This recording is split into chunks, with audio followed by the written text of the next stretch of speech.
في عالمنا دلوقتي كلنا بنستفيد من العلوم بمختلف أنواعها، فلسفة وطب وفلك، بس قليل اللي يعرف إن كل ده كان في يوم من الأيام محبوس في مخطوطات قديمة مش متاح لأي حد. أهلا وسهلا بكم في حلقة جديدة من برين بايتس بودكاست. معاكم آية عفيفي، وفي حلقتنا النهاردة من سلسلة من الشرق للغرب، العرب رواد الحضارة، هنسافر في رحلة حقيقية للمعرفة من بغداد للأندلس لطليطلة وأوروبا. رحلة مدهشة مليانة شجاعة، صراعات، ومترجمين قلبوا الحضارة. زمان أوروبا كانت شبه محاصرة، مجاعات، أمراض، وحروب بين ممالك صغيرة. معظم الناس ما كانتش تعرف تقرأ اليونانية، والكتب العلمية القديمة اتحولت لحكايات في الأديرة، والمعرفة الحقيقية كانت نادرة. وفي نفس الوقت كان الوضع في الشرق مختلف تماما. بغداد في عصر هارون الرشيد والمأمون كان فيها بيت الحكمة، وده عبارة عن مكتبة ومراكز للترجمة، قاعات للنسخ والمناقشة، وكان بتصرف رواتب للعلماء والمترجمين. والعلم وقتها ما كانش بس محفوظ، ده كمان بيتطور وبيتصحح. من أهم الشخصيات في الفترة دي إسحاق بن حنين، كان بيعرف عربي سرياني ويوناني، اشتغل مترجم كبير وكتب رسالة في كيفية الترجمة، وده من أهم الكتب اللي بتوضح كيفية الترجمة وقواعد الترجمة بدقة. رغم انه اتعرض لمشاكل سياسية واتسجن، إلا إنه رجع يكمل شغله كأن شيئا لم يكن. إسحاق بن حنين ترجم كتب جالينيوس وأسس الطب القديم، اللي بعد كده دخل الأندلس ومنه لإيطاليا، واتدرس في الجامعات الأوروبية لسنين طويلة. من أهم الناس برضو في الفترة دي كان في ثابت بن قرة، عالم رياضيات، اشتغل على تصحيح وترجمة كتب إقليدس وأرشميدس، وأضاف إليها حلول جديدة. مش بس نقل المعرفة، ده كمان كان بيطورها.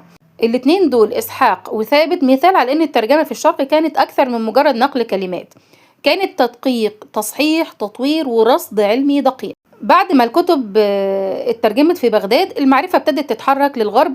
وصلت قرطبة في الأندلس اللي كانت مليانة مكتبات كبيرة أكبر من أي مكتبة أوروبية وقتها.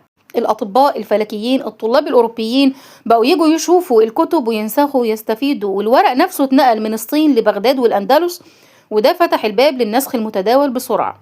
وبعد سقوط طليطلة سنة 1085 ظهر مشروع جديد، مدرسة المترجمين في طليطلة، مكان منظم فيه ناس من جميع الديانات وبيشتغلوا مع بعض. أهمهم كان جيرارد الكرموني، ترجم أكتر من 87 كتب للرازي وابن سينا الخوارزمي وغيرهم كتير من العلماء.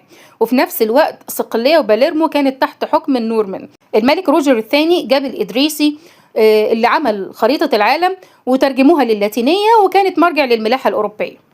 قبل الترجمة كان في أوروبا جامعات قليلة جدا والكتب قليلة والعلم كان نادر، لكن بعد الترجمة ظهرت جامعات كبيرة زي بولونيا، باريس، أكسفورد، وبدأت دراسة الطب والفلسفة والمنطق بشكل منظم.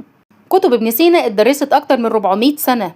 الجبر بتاع الخوارزمي دخل فيه كلمة الجبرا والالجوريثم، والمناظر بتاع ابن الهيثم بقى حجر أساس في علم البصريات عند كيبلر. حتى كوبرنيكوس لما كتب عن حركة الكواكب كان فيه تشابه مذهل بين كتاباته ونماذج ابن الشاطر وطرق حسابه. الترجمة ما كانتش سهلة، كان فيها سجن، خلافات دينية، صراعات سياسية، اختلاف لغوي، ومخاطر كبيرة. المترجمين اختاروا المعرفة على الراحة، اختاروا يبنوا جسور بين حضارات مختلفة. الترجمة كانت رحلة حضارية حقيقية من بغداد للأندلس، طليطلة، في أوروبا. الترجمة مش مجرد نصوص، ده نقل للمعرفة والفضول والطموح. أوروبا ما كانتش هتخرج من العصور الوسطى لوحدها، والشرق كان له دور كبير في كده. المرة دي عرفنا إن الحضارة اتنقلت من الشرق للغرب، وده ما كانش صدفة، ده نتيجة لجهد وصبر ومغامرة بشرية حقيقية. وبكده تكون خلصت حلقتنا النهاردة من برين بايتس بودكاست. كنت معاكم آية عفيفي.